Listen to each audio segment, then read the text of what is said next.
This video contains spoilers for the entirety of All Her Fault. You've been warned.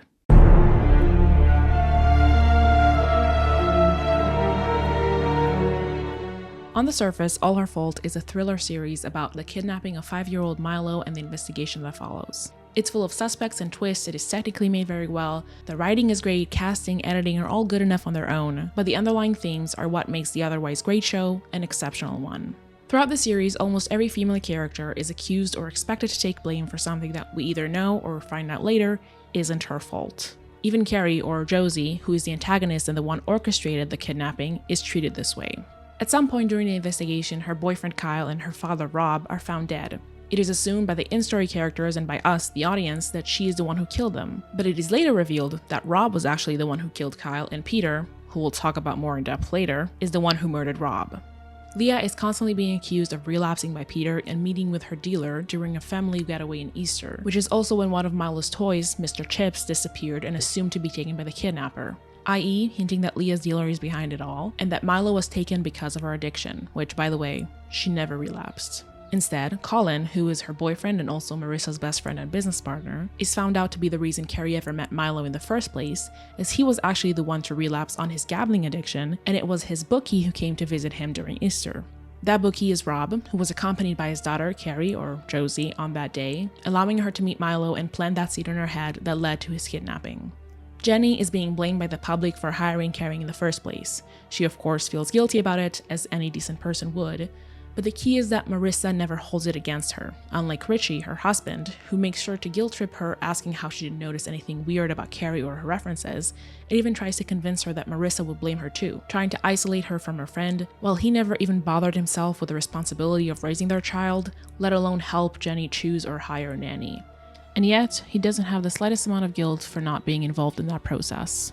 Rob was the one interested in money and demanded the ransom for Milo, which ultimately led to his demise, unbeknownst to Carrie and Kyle, who are Milo's biological parents, who just wanted their son back. There's of course the added level of Carrie wanting him to grow up with someone who understands how his brain works, and not be subjected to what she went through in her upbringing, but with everything unfolding, she accepts she lost and asks Marissa, mother to mother, to take care of him. And of course, the most obvious example that stands in the heart of the series is Peter. It is made clear through his relationships that Peter has a sort of savior superiority complex. He needs everyone to need him. We see it with Leah and Brian. He funds Leah and houses and employs Brian, but makes sure that they stay dependent on him. He takes care of them because he loves having power over them, not to actually help them. He says at one point that his favorite thing about his son is when he has nightmares because then he can comfort him. In other words, he loves when his son suffers because then he has to rely on him. His control is masked as compassion. He is the character that points fingers at everyone besides himself. He accuses Marissa for not checking the playdate details more thoroughly, while he, like Richie, is barely involved in raising Milo.